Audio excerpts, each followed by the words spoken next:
নমস্কার বন্ধুরা, আজকের ভিডিওটা খুবই গুরুত্বপূর্ণ। আপনি কি জানেন একটি আধার কার্ড দিয়ে কয়টি সিম কার্ড নেওয়া যায়, আর এতদিন পর্যন্ত আপনার আধার কার্ড দিয়ে কয়টি সিম কার্ড নেওয়া হয়েছে সেটি আপনি কিভাবে চেক করবেন? আজকের এই ভিডিওটিতে আমি আপনাদের সাথে এই দুটি প্রশ্নের সম্পূর্ণ এবং সরকারি নিয়ম অনুযায়ী উত্তর দেব, তাই ভিডিওটি শেষ পর্যন্ত দেখুন।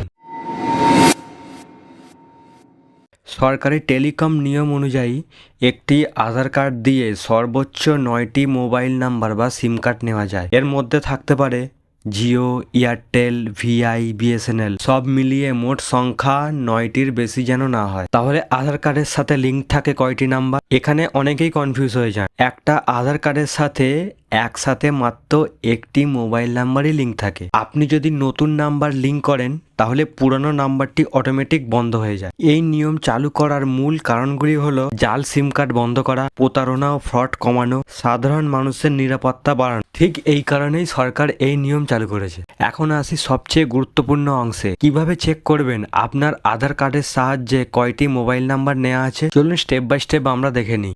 প্রথমে আপনি গুগলে যান এবং সার্চ বাটনে সার্চ করুন ট্যাফকপ ওয়েবসাইট, যেটার পুরো নাম হলো টেলিকম অ্যানালাইস্টিক ফর ফ্রড ম্যানেজমেন্ট। এখানে আপনার আধার কার্ডের সাথে লিঙ্ক থাকা মোবাইল নাম্বারটি লিখুন। ক্যাপচা কোডটি ফিল করবার পর ওটিপি পাঠান। আপনার মোবাইলে থাকা ওটিপিটি এখানে দিন এবং ভেরিফাই করুন। ভেরিফিকেশন সফল হলে আপনার স্ক্রিনে দেখাবে আপনার আধার কার্ড দিয়ে নেওয়া সমস্ত রকম মোবাইল নাম্বারের তালিকা। যদি কোনো নাম্বার আপনার না হয় তাহলে আপনি সেখান থেকে রিপোর্ট বা ব্লক করার অপশান পাবেন। গুরুত্বপূর্ণ সতর্কতা: নিজের আধার কার্ড কাউকে দেবেন না। অচেনা সিম দেখলে সঙ্গে সঙ্গে রিপোর্ট করুন।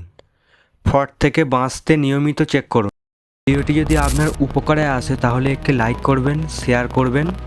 এমন দরকারি তথ্য পেতে আমাদের চ্যানেলটি সাবস্ক্রাইব করে আমাদের পাশে থাকবেন। ধন্যবাদ।